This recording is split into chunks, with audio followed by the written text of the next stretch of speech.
Isa po ko sa mga masasabing brand new pero avid nang nakikinig sa lahat ng inyong mga horror stories at hindi ko alam kung bakit ako na-hook agad lalong-lalo na dito sa inyong channel. So gusto ko lamang pong magbahagi ng aking makapanindig balahibong karanasan nung ako po ay bata pa lamang. Natatandaan ko na meron na rin po akong mga kakatuwang pangyayari pero hindi ko po maipaliwanag. 5 years old pa po ako noon, mahilig akong gumising ng maaga at nakaugalian ko na po Sir Red na pagkagising ko kahit hindi pa po ako naghihilamos at mumukat-mukat pa ay pumupunta ako sa bahay nila Lola. Gustong gusto ko po kasi talaga yung rice coffee nila doon dati. As in nakikita ko pa na ginagawa ni Lola yung pagsusunog nung mga butil ng bigas. Malapit lamang po kasi yung bahay nila doon sa bahay namin.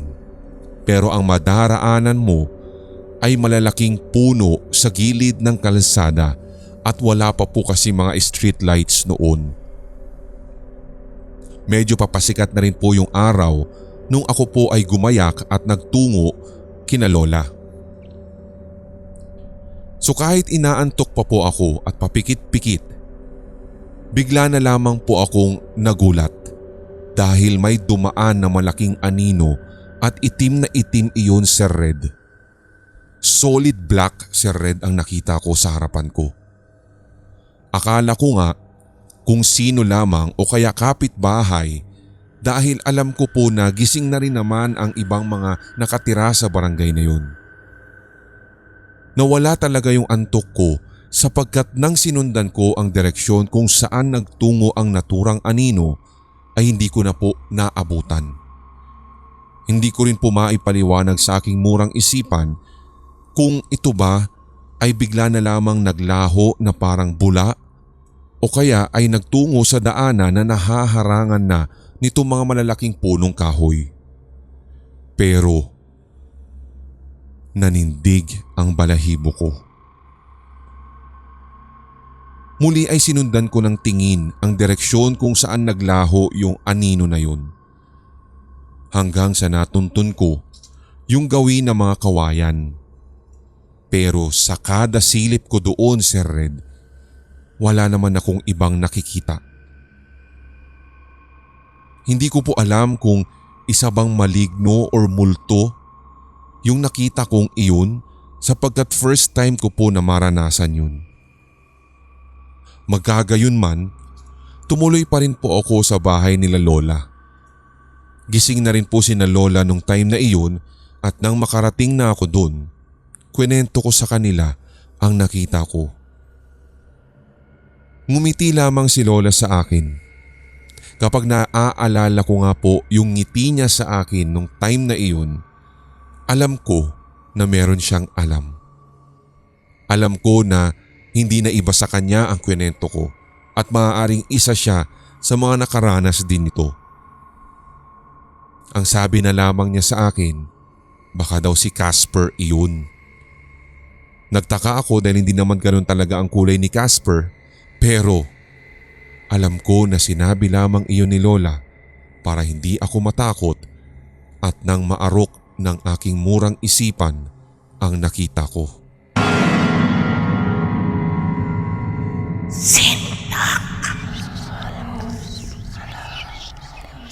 Hello po sa inyo Sir Red.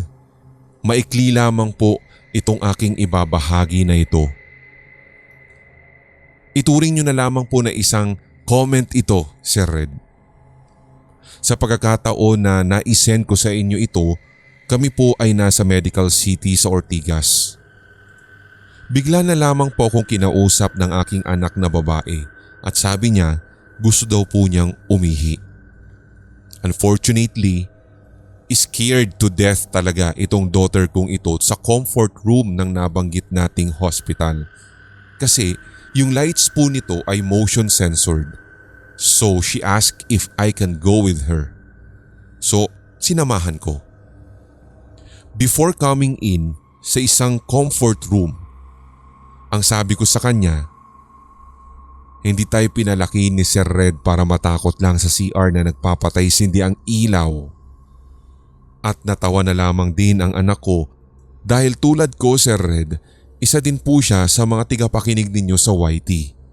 And maybe, yun ang naging dahilan kung bakit natitrigger yung imagination niya, lalong-lalo na sa mga CR na walang ilaw or nagpapatay sindi. Ang sabi pa nga niya, ayaw niya din daw talagang umihi ng mag-isa sa CR dahil baka makakita daw siya ng kung anong klaseng nilalang na naroroon sa taas ng pinto ng cubicle habang siya ay jumijingle. By the way, ako po si Chuchay. Member na po ninyo sa inyong YT.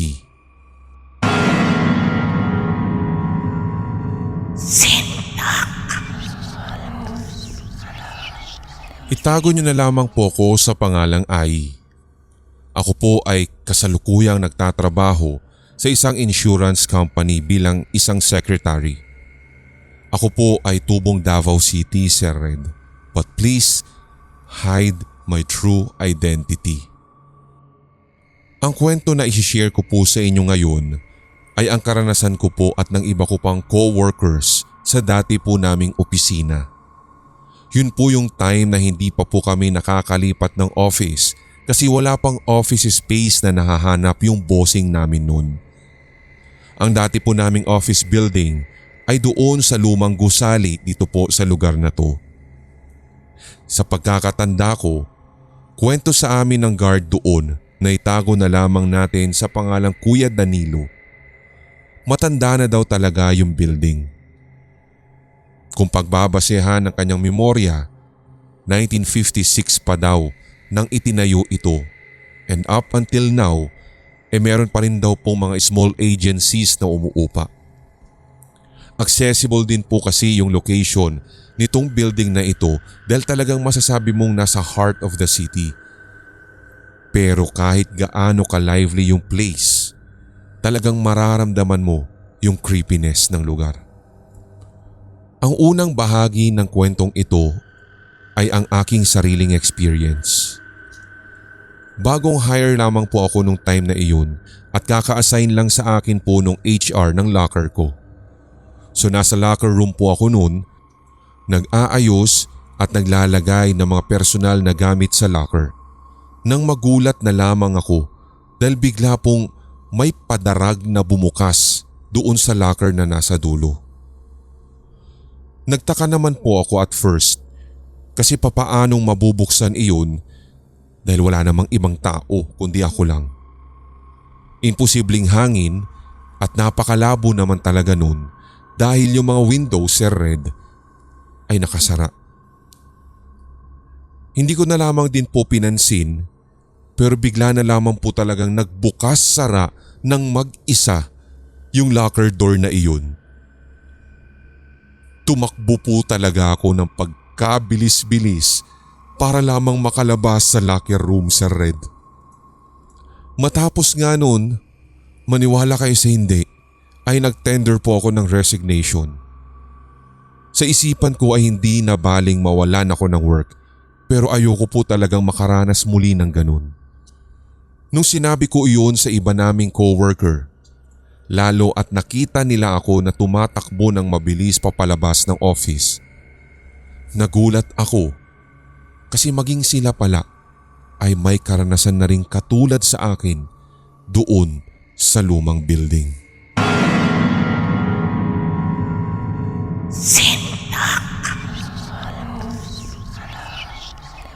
Ito po ang aking ikalawang pagkakataon na magbabahagi ng aking kwentong katatakutan. Nangyari po ito sa mismong boss namin at sa personal secretary niya na itago na lamang natin sa palayaw na Miss RC. Early morning po iyon at sa tansya ko ay 7 AM na. Naghahakot po sila ng mga documents sapagkat nakatakda ng araw na iyon ang pagdi-deliver ng mga dokumento na kinakailangan para sa mga kliyente namin. May pumasok daw pong isa naming coworker Natawagin na lamang nating si Kuya Paul.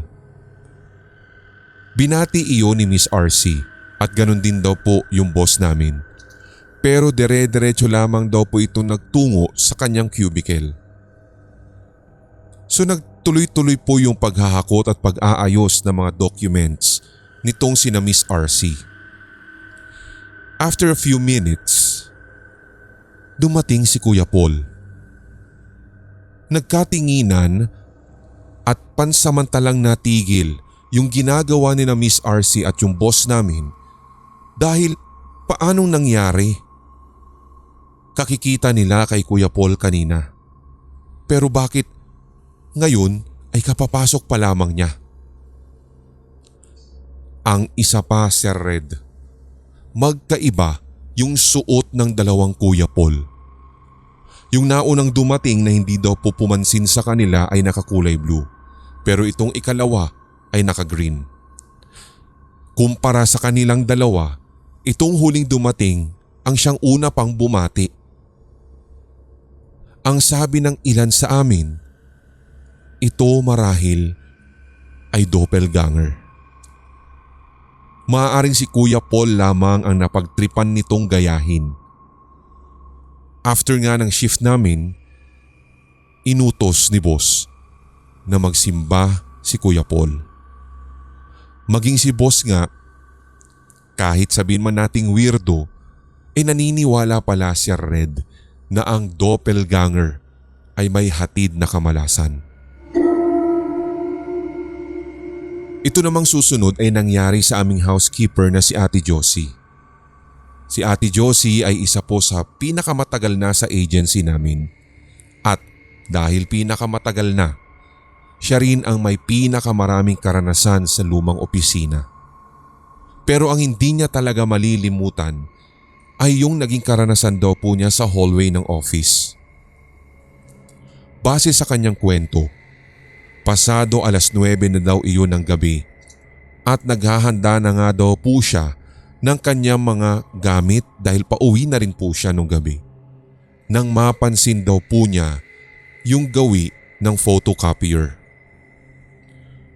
May maliit na espasyo kasi kami doon kung saan nakapwesto yung photocopier machine at ang isang table. Madilim na daw po kasi noon dahil nakapatay na halos lahat ng ilaw sa opisina. May nakita daw po siyang isang pares ng paa sa gawin ng photocopier. Para nga daw po itong nakaupo sa ibabaw ng photocopier machine mismo at ang mas nakakatakot pa nga daw dun, Sir Red, ay nang makita niyang gumagalaw at animoy kumukuyakoy ito. Kung pagbabasehan yung description ni Ate Josie, maliit lamang daw yung paa pero yung balat ay kulubot. Nag-kick in yung common sense ni Ate Josie kaya agad ay kumaripas daw po siya ng takbo papalabas ng gusali. Wala na nga din daw po siyang pakialam kung nilak ba niya yung glass door namin or hindi. Basta't ang nasa isipan niya ay gusto niyang umalis sa lugar na yon. Sa katunayan po, Sir Red, ay marami pa talagang katatakutang kaganapan sa lumang opisina. Nais ko sanang i-share pero hindi pa po enough yung oras ko sa pagsusulat. Kapag nagkaroon po ulit ako ng pagkakataon, magsisend po ulit ako sa inyo. By the way, nakalipat na po pala kami sa bagong opisina at bagong building, pero dito po ay wala naman pong nagpaparamdam sa awa ng Diyos. Thank you, Sir Red, at sa lahat na bumubuo ng inyong mga channels.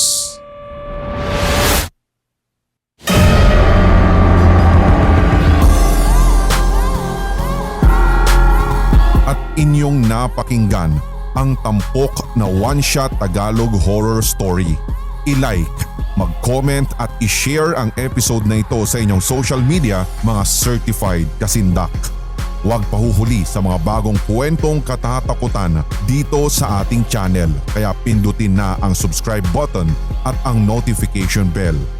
Hanggang sa susunod na kwentuhan dito sa Sindak Short Stories.